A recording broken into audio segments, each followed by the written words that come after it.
ahí están contemplado todo lo que hacen, pues estamos bien. Si en algún momento resulta que se lleva a cabo algo que no está ni en este ni en el otro que también ejecuto, pues entonces a lo mejor se tenga que actualizar alguno de ellos o a lo mejor se trate de que se tiene que crear otro puesto que es el que lleva a cabo esa labor. Entonces, pero al final de cuentas, todas las actividades de todas las personas deben de alcanzar a quedar comprendidas en las descripciones de los puestos de trabajo. Entonces, básicamente eso sería algo que muy probablemente les toque construir junto con la empresa. Hay montones de formatos de cómo describir puestos de trabajo. Yo puse por ahí unos que me encontré en la red y que de alguna manera pueden servir como referente. Y bueno, pues no es que tenga que ser este formato, ¿no? O sea, ya ustedes lo decidirán y deberá ser algo que les sirva al final de organización. Una ventaja de tener este tipo de documentos, una ventaja para la organización propiamente, es que de alguna forma, cuando la empresa se mete en el problema de tener que sustituir a un trabajador porque el anterior renunció o porque fue despedido o porque enfermó, ya no va a poder estar durante un tiempo o por cualquier causa, en el momento en el que se tiene que sustituir a alguien, tener una descripción de esta naturaleza generalmente permite facilitar la labor de contratar a un reemplazo y la facilita principalmente por el hecho de que cuando se describe el puesto de trabajo ya se puede decir qué se espera de quien lo vaya a llevar a cabo. Le podemos decir, o sea, qué se dedica esa persona, le podemos decir cómo se le va a evaluar, o sea, pues si tú vas a estar encargado de eso, esto es lo que esperamos que nos entregues de resultados. Podemos decir cuál es el perfil profesional o el listado de habilidades que necesitan tener los aspirantes a ocupar el puesto. Podemos complementar eso con algunas otras, ya no solo habilidades en lo profesional o técnicas, sino habilidades personales o esto que llamamos las competencias transversales genéricas o generales.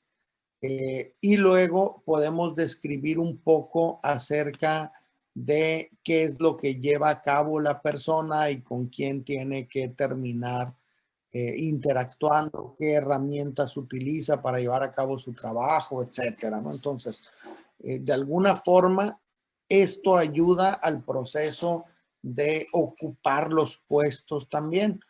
Entonces, si deja de estar con nosotros la persona que lo llevaba a cabo y yo tengo una buena descripción de esto y esa descripción está actualizada, pues de alguna forma ya estoy describiendo a quien tendrá que sustituir a la persona que dejó el puesto, ¿no? Entonces, en ese sentido, vale la pena siempre para cualquier organización el tener algo como esto.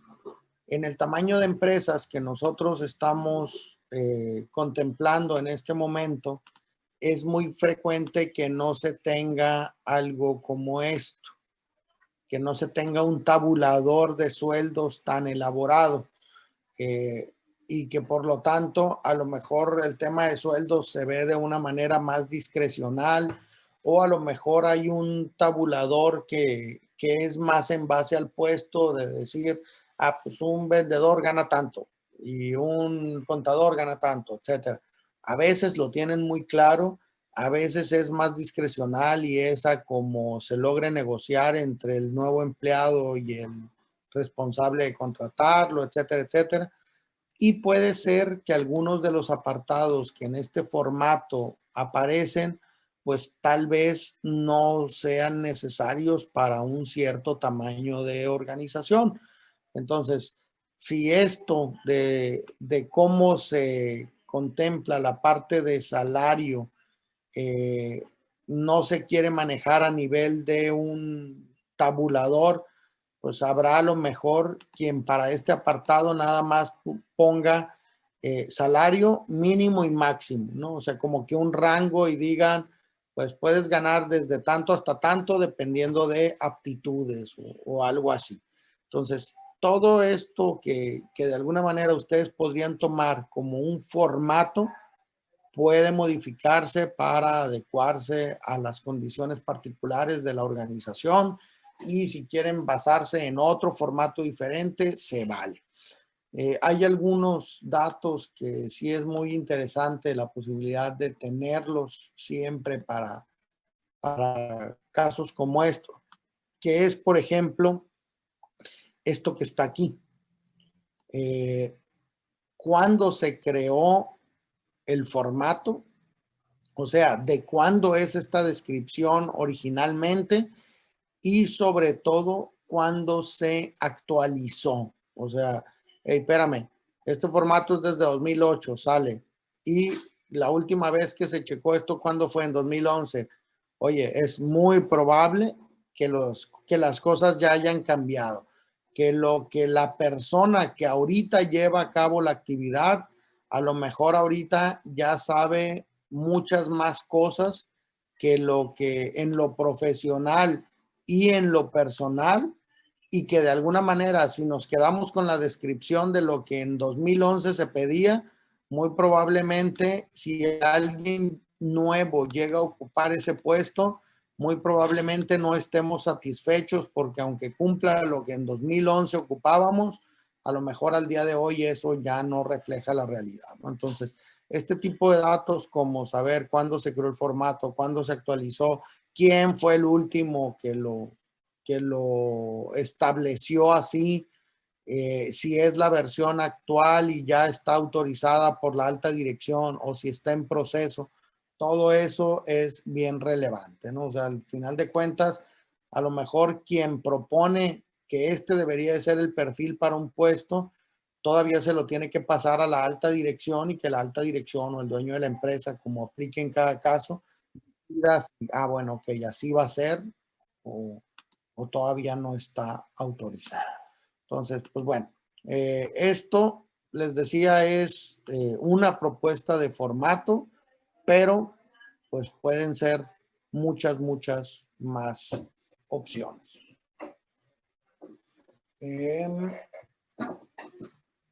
Y bueno, después de eso viene el tema de la descripción de los procesos. Los procesos se pueden catalogar de muchas formas distintas. La que yo les estoy proponiendo en esta estructura de documento parte de 3 categorías de procesos y estas 3 categorías de procesos a su vez las podríamos dividir todavía más, pero no creo que tenga caso, ¿no? Entonces estamos hablando de los procesos claves, de los procesos estratégicos y de los procesos de apoyo. Los más fáciles de ver en cualquier organización suelen ser los procesos clave. Son aquellos que en valor al cliente, son aquellos que el cliente utiliza y los que lo hacen estar satisfechos con su experiencia, ¿no? De alguna forma, de manera directa. Entonces, tenemos una papelería, pues el proceso de venta es un proceso clave, etcétera. Si tenemos una empresa de desarrollo de software, pues programación seguramente que es un proceso clave, al igual que diseño, al igual que pruebas, al igual que gestión de calidad, a lo mejor pudiera considerarse clave en algunos casos dependiendo del tipo de desarrollo o podría ser un proceso de apoyo.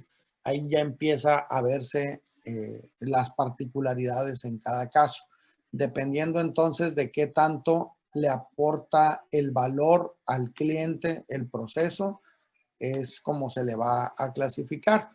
Entonces, todo aquello que se involucra en la operación y que tiene como propósito el tener contacto directo, ser percibido de manera directa por el cliente, terminaría siendo generalmente un proceso clave. Hay procesos estratégicos que son los que la alta dirección, el dueño o la junta de accionistas o el consejo directivo, como sea que se lleva a cabo la actividad en la empresa, llevan a cabo y que tienen que ver en mucho con actividades de definir la estrategia, pero también que de alguna manera tienen que ver con asegurarse de que la empresa sigue estando vigente y le ofrezca a la organización una oportunidad de sobrevivir, de seguir adelante, etcétera, ¿no? Entonces ahí la mercadotecnia entra, la comunicación, el seguimiento, el contacto con el cliente, desde el punto de vista de ver sus nuevas necesidades, si está satisfecho con lo que ya les vendimos, garantías, etcétera. Todo eso pudiera ser procesos estratégicos. Y por ahí al final viene el tema de los procesos de apoyo, ¿no? Los que decíamos le dan soporte a las operaciones, estos que permiten llevar a cabo tanto los estratégicos como los claves. Entonces, no voy a vender si no compro. Entonces, pues tiene que haber un proceso de compras. No voy a poder seguir operando si Hacienda me clausura el negocio y por no haber hecho mi contabilidad, mis declaraciones, mi pago de impuestos. No voy a poder operar una empresa de desarrollo de software si no tengo mi red funcionando. No voy a poder avanzar en mejorar mi calidad, ofrecer mejores servicios si no capacito a mi personal. Entonces, todo esto termina aportando a que los otros tipos de procesos se lleven a cabo de la mejor manera posible. Entonces, no voy a poder tener un espacio que satisfaga al cliente si no llevo a cabo labores de aseo en el local. Bueno, hasta eso es un proceso de apoyo. Y lo lleva a cabo alguien, ya sea interno o externo, pero alguien lo lleva a cabo y se tiene que considerar. Entonces, en ese sentido, van a descubrir que en todas las empresas hay un montón de procesos. O sea, si no identificamos por lo menos 20 procesos, es que no hemos hecho el trabajo cuidadosamente, seguro de eso. Entonces, algunos procesos, y ayer salía por ahí la duda de, oye, y si el contador es externo, el proceso de contabilidad lo tenemos que poner aquí. Bueno, si el contador, ¿no? El proceso no le corresponde a la empresa. ¿Cómo hace su trabajo el contador? Va a ser un tema que no tenemos que describir internamente, pero lo que seguramente sí tiene que aparecer en nuestros procesos es que alguien le termine entregando información al contador para que haga su trabajo.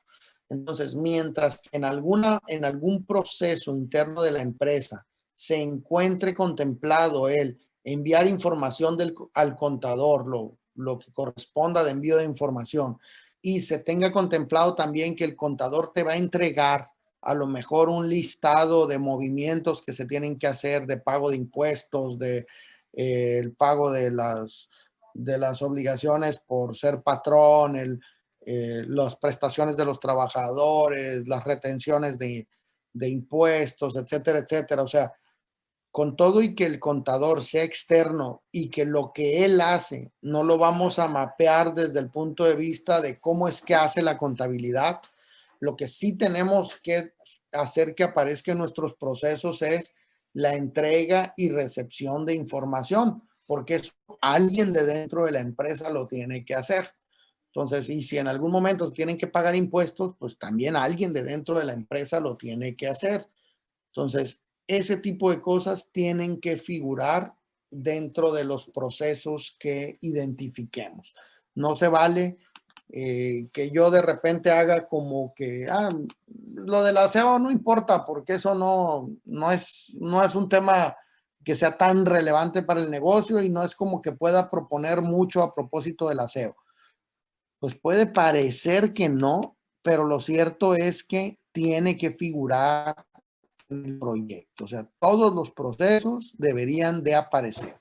¿Qué tan a detalle los describimos? pues obviamente yo no les voy a decir, oigan, hagan un diagrama del proceso de aseo en donde me digan qué área limpia primero la persona que se encarga de ese trabajo. No se trata de eso.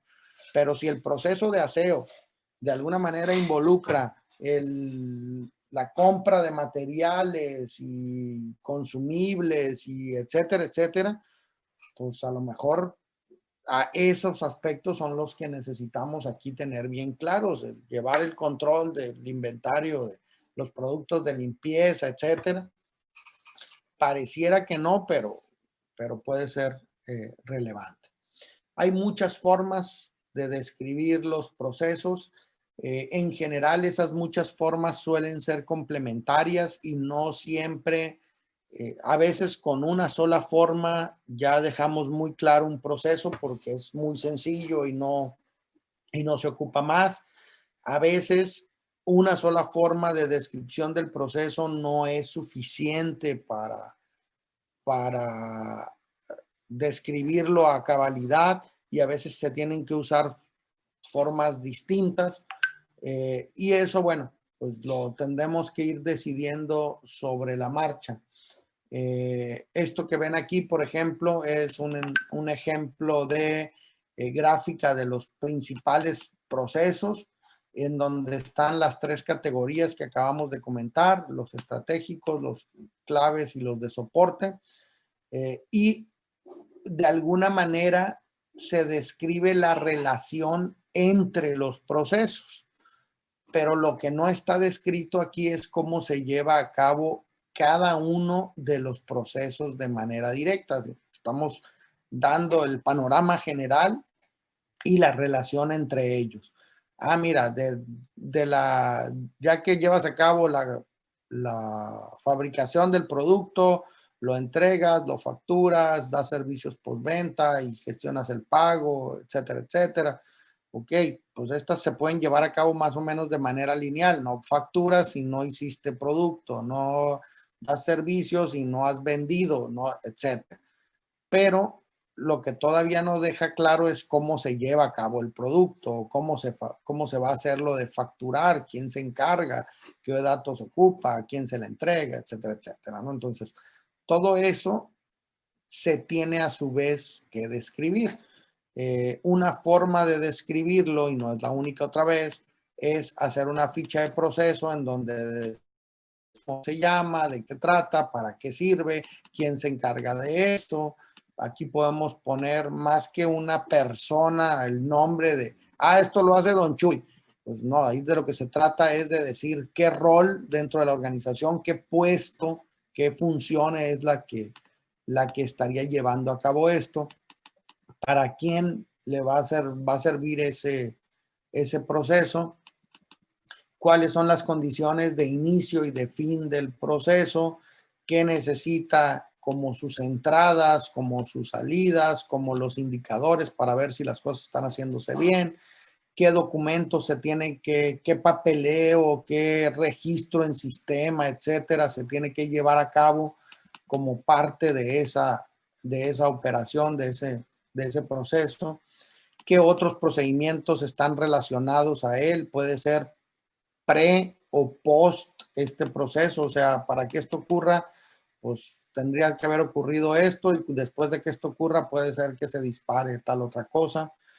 Si hubiera alguna forma informática de llevarlo a cabo, bueno, pues especificar, eso se hace en el Compact, eso se hace en el CMS, eso se hace en el ERP, eso se hace en Gmail, eso se registra en Excel. Bueno, pues lo que aplique lo tendríamos que poner y luego hay que describir los procedimientos o pasos.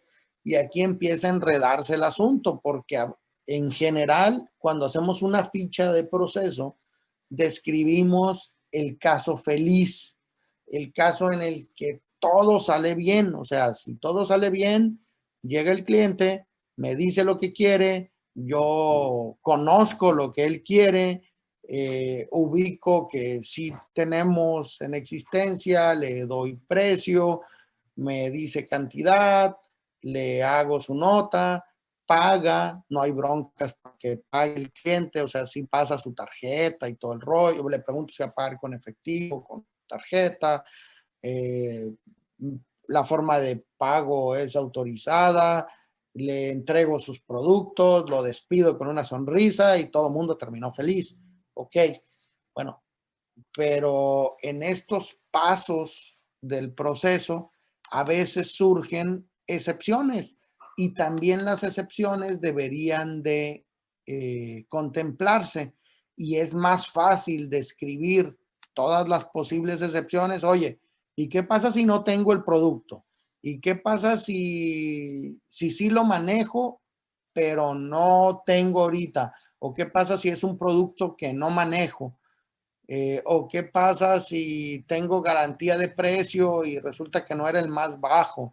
¿O qué pasa si sí tengo producto, pero no en la cantidad que el cliente quiere? ¿Y qué pasa si no tengo en esta sucursal, pero en la otra sucursal sí? ¿Y qué pasa si el cliente está queriendo pagar, pero no pasó su tarjeta? Eh, Entonces, y si el negocio es una papelería y la tarjeta no pasó, pues está fácil, no le entrego el producto. Pero ¿y qué pasa si era un restaurante y el cliente ya se comió la comida y luego no pasa su tarjeta? Entonces, a veces es más fácil describir un proceso, no poniéndolo como un conjunto de procedimientos y pasos solo de manera textual.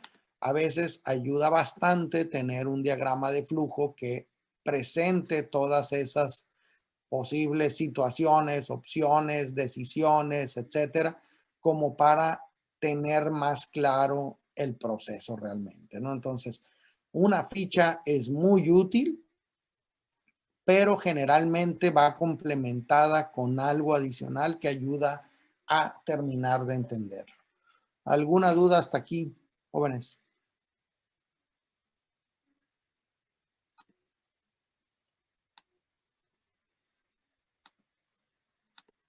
Nada. Ok.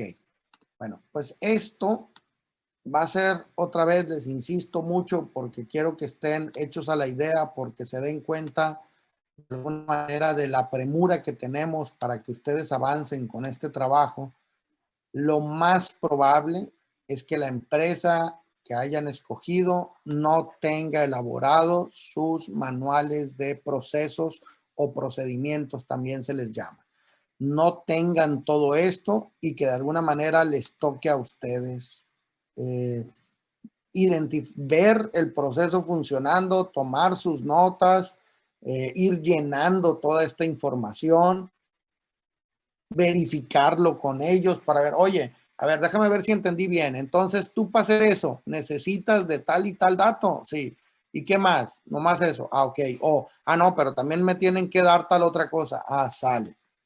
Y entonces cuando tú terminas, le entregas el documento, la orden de pedido a quién, o el de almacén, se lo va a imprimir allá o tú se lo tienes que dar. O sea, todo eso lo tenemos que tener bien claro para poder describirlo. La gente está tan acostumbrada a hacer las cosas que generalmente no nota todos los pasos que lleva a cabo en ningún proceso. Entonces, si yo les preguntara a ustedes ahorita, ¿cómo le hacen para mm, ir a la escuela? Pues tendrían que hacer un esfuerzo por detallar paso por paso todo lo que hacen. Generalmente los algoritmos que conocemos muy bien, somos muy malos para describirlos porque obviamos cosas, porque de alguna manera o solo recorremos el camino feliz o brincamos pasos que damos por entendido que el otro ya se los debería de saber. De repente lo que para una persona es obvio, pues nomás es obvio para él porque lleva toda la vida haciéndolo. Y cuando tú le preguntas, oye, ¿y cómo se hace eso? O sea, ¿cómo preparas el producto? No, pues nomás echas el material y le pones agua. Y le pones agua, como qué tanta agua es algo que para muchos no va a ser tan evidente, pero para el que lleva toda la vida haciéndolo, pues sí es. Y se le olvidó decir que tenías que medir la cantidad de producto y que tenías que medir la cantidad de agua. Y Y entonces apenas solo observándolo en algunas ocasiones nos damos cuenta de que hay pasos que no nos describieron si se lo preguntamos a quien toda la vida lo ha hecho, ¿no? Entonces, en ese sentido, suele ser de mucha ayuda para una organización que alguien externo que no conoce cómo funcionan las cosas, que está descontaminado desde el punto de vista de que no tiene experiencia haciéndolo, a veces conviene que alguien con esas características sea el que se encarga de identificar los procesos, porque como no das nada por hecho, todo tendrías que tomarlo en cuenta. Y cuando las organizaciones tienen diagramas y fichas que describen los procesos, etcétera, y otra vez llega un nuevo empleado, imagínense que la empresa creció, necesitamos un nuevo vendedor, hay que enseñarle cómo hacer el trabajo, porque con todo y que sepa de ventas, no sabe a lo mejor cómo operan las cosas aquí en la empresa. Y una forma ideal de darle a conocer cómo funcionan las cosas es decir, hey, aquí están los diagramas y los manuales, las fichas que describen los procesos. A ti te toca el proceso de realizar ventas, te toca el proceso de solicitar inventario, te toca el proceso de gestionar facturas y gestionar reclamaciones del cliente, y aquí están descritos, así se llevan a cabo. Entonces, eso termina ayudando bastante. Pero nosotros, digo, ese tipo de actividades típicamente lo lleva a cabo un administrador de empresas o un ingeniero en industrial. Son quienes normalmente mapean los procesos y se aseguran de que todo esté descrito. A veces un ingeniero de gestión de la calidad lleva a cabo esto para poder aplicar a una certificación ISO, etcétera, etcétera. ¿Por qué lo estaríamos haciendo nosotros, informáticos, que estamos queriendo aportar un plan tecnológico? Bueno, pues lo estamos haciendo porque a partir de tener la información de cómo la empresa lleva a cabo sus actividades, es más probable que notemos las oportunidades de mejora que pueden convertirse en innovación. Entonces, de repente podríamos encontrarnos con que, oye, pues fíjate que las propuestas de compra me las están entregando en papel y esa propuesta en papel tiene que venir y se le asigna a un comprador y eso tiene que mandarle una copia y escanearla y enviarla por correo y mandar documentos adicionales, y los documentos adicionales están separados de la propuesta de compra y a veces se traspapelan. Y entonces cuando empiezan a ver cómo es el flujo de información, cómo llegan las cosas, qué está en papel, qué está en electrónico, cuándo se tiene que capturar, que se captura aquí y se vuelve a capturar acá y luego resulta que hay que volver a subir el archivo aquí. Ahí es cuando más evidentemente podemos empezar a decir, oye, espérame, espérame. ¿Y qué pasaría si mejor cambiamos y esto ya no llega en papel, sino que esto lo pasamos a que sea en sistema electrónico? Y nos hacemos la captura una vez desde el inicio y ya todo el expediente se va a llevar de esa forma. O, oye, ¿qué tal si sustituyes esta báscula que aparecía en tal parte del proceso? Sustituye la báscula analógica de pesas físicas por una electrónica que se conecta al sistema de punto de venta y que ya te va a ayudar a calcular el precio de manera más ágil para que atiendas más rápido y más preciso a tu comprador. Entonces, esas oportunidades se identifican mejor cuando conocemos todas las etapas de un proceso. Entonces, a ustedes, para que puedan identificar mejoras posibles y le propongan a la empresa, mira, deberías de innovar en esto, tienen que conocer los procesos. Si llegaran a tener la suerte de que en una organización con las que les toca trabajar ya tuvieran elaborados las fichas de procesos, pues se van a ahorrar un buen de trabajo seguramente. Tendrán de todos modos que validarlas, ver que en efecto así es como se lleva a cabo, porque otra vez es de ese tipo de cosas que a veces se elaboran una vez y ahí se quedan. Y aunque las cosas cambien, la ficha de proceso ya no se actualizó y ni modo, ¿no? O sea, ya cuando alguien la agarra y dice, ah, pues esto ya no es la realidad, ni para qué lo veo. Y se queda como un documento obsoleto que ya no le es útil a nadie. Nosotros tendríamos que asegurarnos de trabajar con fichas que estén vigentes o que sean actualizadas por ustedes, o en su caso, si no existen, pues hay que elaborarlas.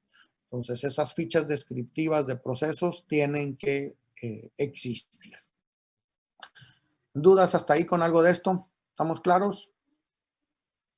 ¿Estamos claros al menos en que es mucha talacha?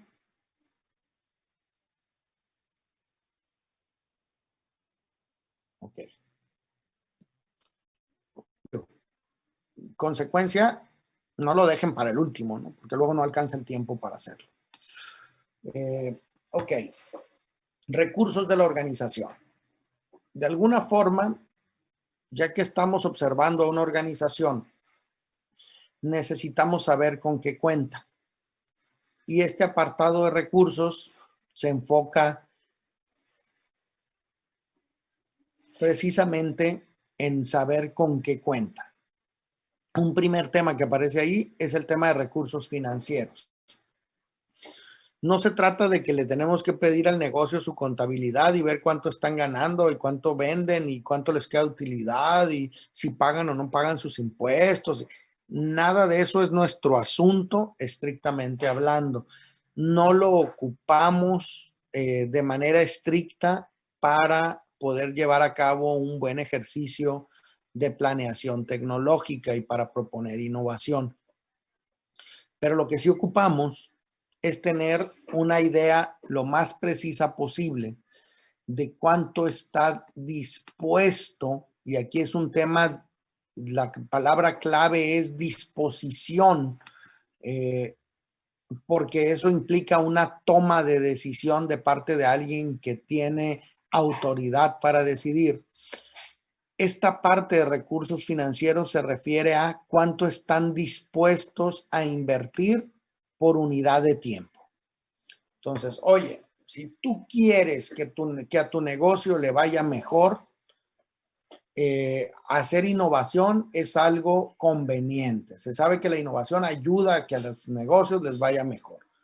Ok, si estamos de acuerdo en eso, dime, empresario, cuánto estás dispuesto a invertirle al negocio para que mejore. Y aquí no se vale el que diga, no, no, no, pues yo todos los meses le invierto 100,000 pesos porque es lo que pago de sueldos y a proveedores y pago el internet. Y, o sea, todo eso que alguien invierte en mantener operando el negocio está bien, pero no es la inversión en la que nosotros estamos pensando. Nosotros querríamos saber concretamente cuánto estarían dispuestos a invertir en mejoras, o sea, no lo ordinario que ya se tienen que gastar, que sería pago de la renta, de la luz, del teléfono, del internet, del cable, de los sueldos, de los impuestos. O sea, todo eso está bien para que opere el negocio, pero no es lo que podemos usar como gasto para innovación. Y aquí, pues no se trata de que nos den solamente una cantidad. Ah, yo le puedo invertir 100,000 a eso de innovación, o yo le puedo invertir 10,000 o 2 millones. Se trata de que nos den una cantidad y nos den un periodo de tiempo. ¿Por qué las dos cosas? Porque esto de la innovación nunca es estático, no es para una sola ocasión, es para mantenerse haciéndolo. Y en ese sentido, la lógica es que la gente pudiera decir, le puedo invertir tanto a la semana o tanto al mes o tanto al año.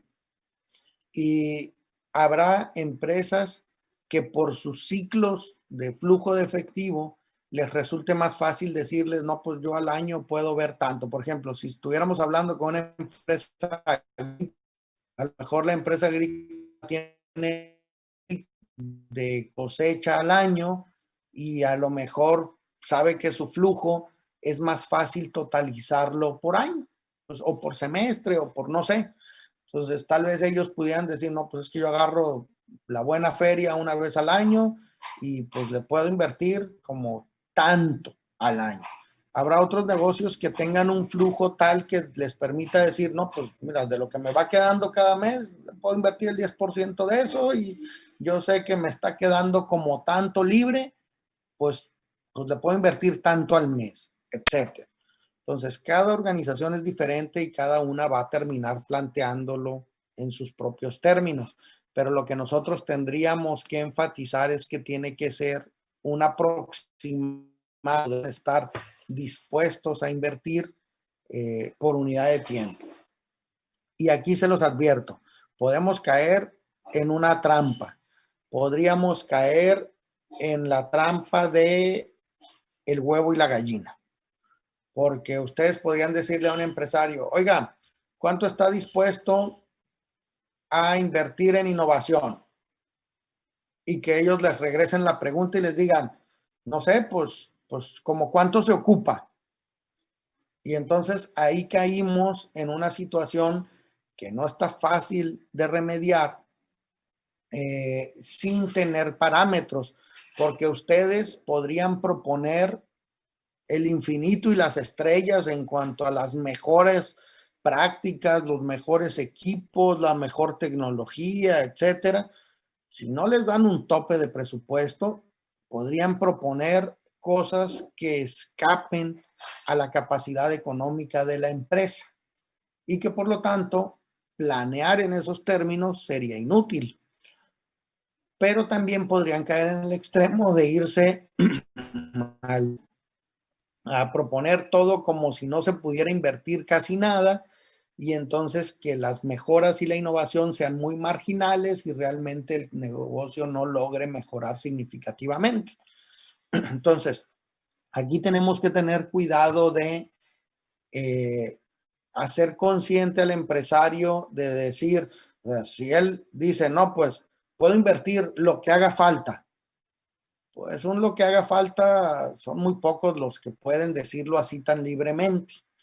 Es mejor que se les comente, a ver, nosotros queremos hacer una planeación tecnológica, queremos ir poniendo metas logrables en el tiempo de tecnologías que se pueden ir incorporando o de nuevas formas de trabajar que se pueden ir adaptando y queremos que el plan sea razonable en cuanto a cuánto cuesta, en qué momento se puede invertir y en qué momento no, qué es lo que se va a lograr, cómo se recupera la inversión, pero para eso tenemos que tener una noción de más o menos cuánto usted estaría dispuesto o ustedes estarían dispuestos a invertirle a mejoras.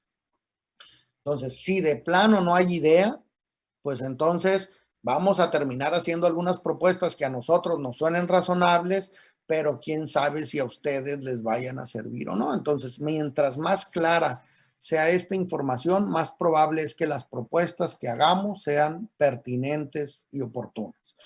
Entonces, sin esa información va a estar difícil atinarle a hacer propuestas que encajen bien con la necesidad de la disponibilidad presupuestal de la empresa. Y aquí, híjole, les digo desde el principio, es una decisión de parte del empresario, porque al final hay empresas que tienen un margen de operación bien estrecho, o sea, hay un montón de empresas que apenas sacan sus costos y un poquito más, y a lo mejor el empresario no ve viable el arriesgar, porque para ellos ustedes tienen que tenerlo bien claro. Cuando tú le propones una inversión a alguien, es más fácil ver el riesgo de que esa inversión no me reditúe que ponerse optimista y decir, con eso empiezo a ganar más, sale, le entro.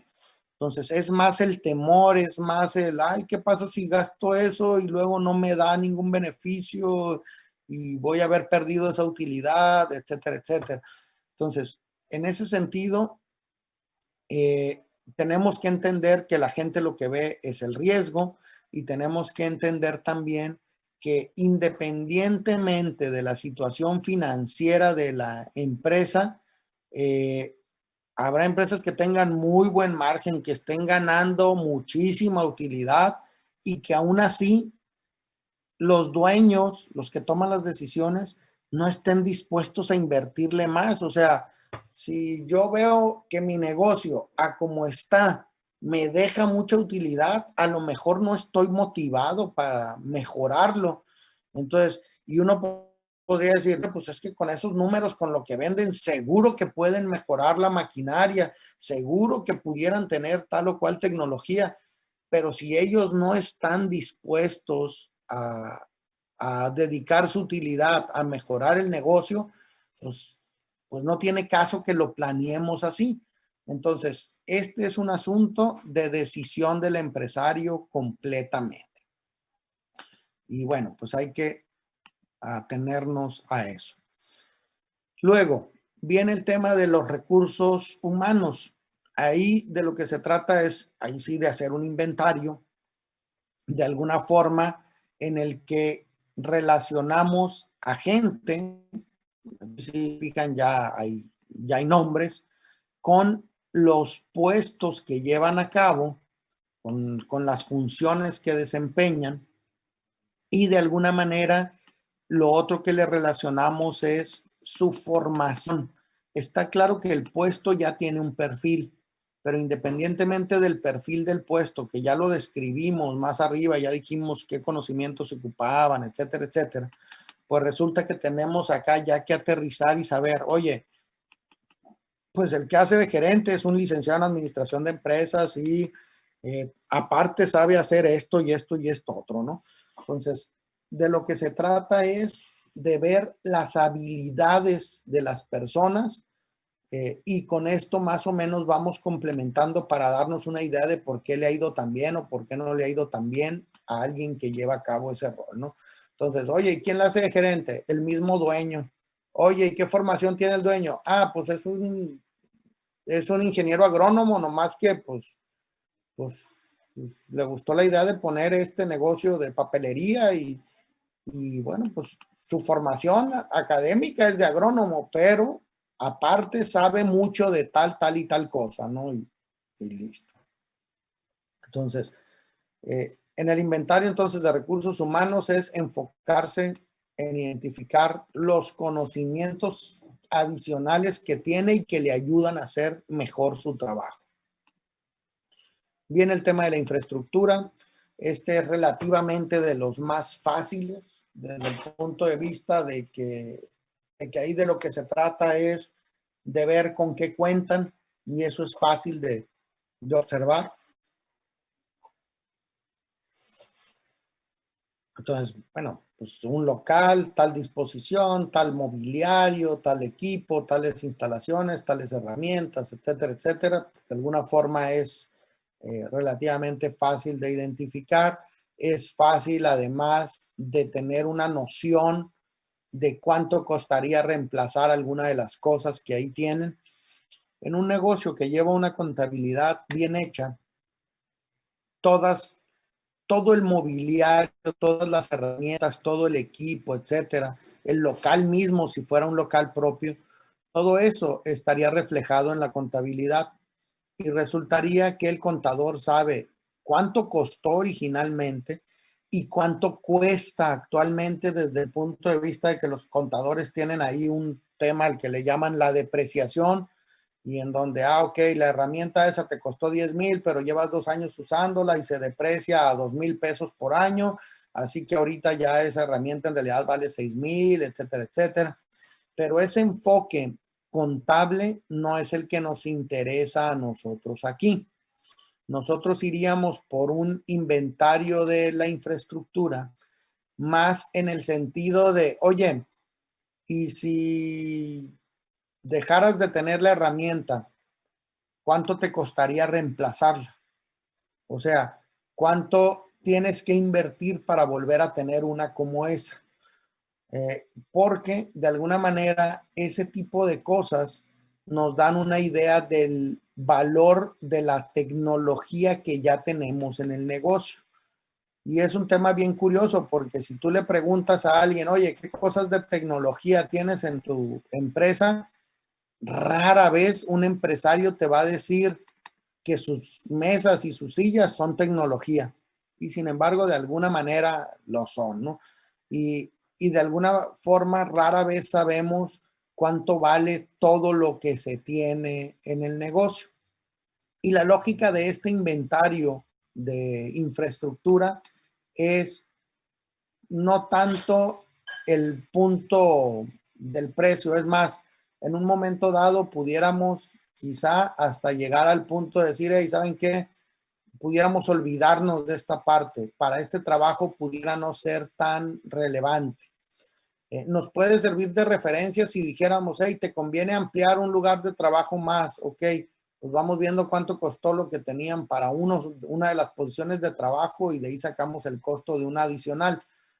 Pero pudiéramos ignorar casi por completo esto en el trabajo, no es tan relevante, digámoslo así, como sí lo es saber con qué cuenta el negocio, o sea, cómo opera, cuáles son sus condiciones y herramientas de trabajo, ¿no? Entonces, esto sí es muy relevante, lo otro no lo es tanto. Y bueno, voy a terminar la parte de hoy diciendo que de todo esto que aquí se podría recoger como infraestructura y que puede incluir equipo, herramientas, etcétera, etcétera, se propone en esta estructura del trabajo que un fragmento de estas cosas que son infraestructura lo separemos. Entonces, y lo detallemos como recursos tecnológicos. Entonces, que saquemos un pedacito de aquí y lo traigamos para acá. ¿Qué pedazo? Aquel pedazo que es infraestructura, pero que de alguna manera es un recurso de uso especializado para las tareas propias del negocio. Si tuviéramos un lavado de carro, pues a lo mejor tenemos mucha tecnología. Hay por ahí una computadora en la que está el sistema de punto de venta. A lo mejor tenemos por ahí pues uso de internet para facturar y tenemos muchas cosas en la infraestructura, pero a lo mejor un recurso tecnológico especializado para cumplir con la función del negocio podría ser la hidrolavadora, la aspiradora, eh, la máquina automática de lavado, no sé, lo que aplique específico para ese giro de negocio. Entonces, si podemos hacer lo posible por dejar las cosas genéricas como que todo aquello que pues, es normal casi para cualquier negocio y separar el apartado de los recursos tecnológicos más valiosos para el giro del negocio, eso sería lo recomendable. Es decir, bueno, todos estos sabemos que también son infraestructura, pero estos son los propios de la actividad, ¿no? Y entonces hacer un apartado también que recoja las cosas de estas que son específicas para la actividad que lleva a cabo el negocio. Entonces, y bueno, pues cierro con el 235, saber si la empresa cuenta con alguna propiedad intelectual propia, digamos, unas marcas que ellos tienen derechos de explotar porque ellos las registraron o porque compraron la franquicia, que en este caso se supone que no estamos trabajando con negocios que sean franquicias, pero hay que checarlo. O si tienen alguna patente o un derecho de autor propio, etcétera. Y en su caso, toda aquella propiedad intelectual que usan para llevar a cabo su negocio. De repente un lavado de carros podría tener que usar productos en sueño y lo anuncian desde afuera porque los productos en sueño son la neta para eso del lavado de carros y tienen la marca exhibida afuera y con eso tratan de demostrar que es un lavado de calidad o 3M o Scotch o no sé qué. Bueno, pues si usan marcas de terceros como una parte importante de su negocio y tienen el permiso para usarla, hay que destacarlo. Si usan software elaborado por otros para llevar a cabo su trabajo, el Excel, el Office en general, o un sistema de punto de venta, o un software de contabilidad, todo eso hay que destacarlo aquí en propiedad intelectual y de alguna forma cualquier otra cosa de ese tipo. Chicos, pues ya segunda sesión de Mega Monólogo, lo voy a dejar.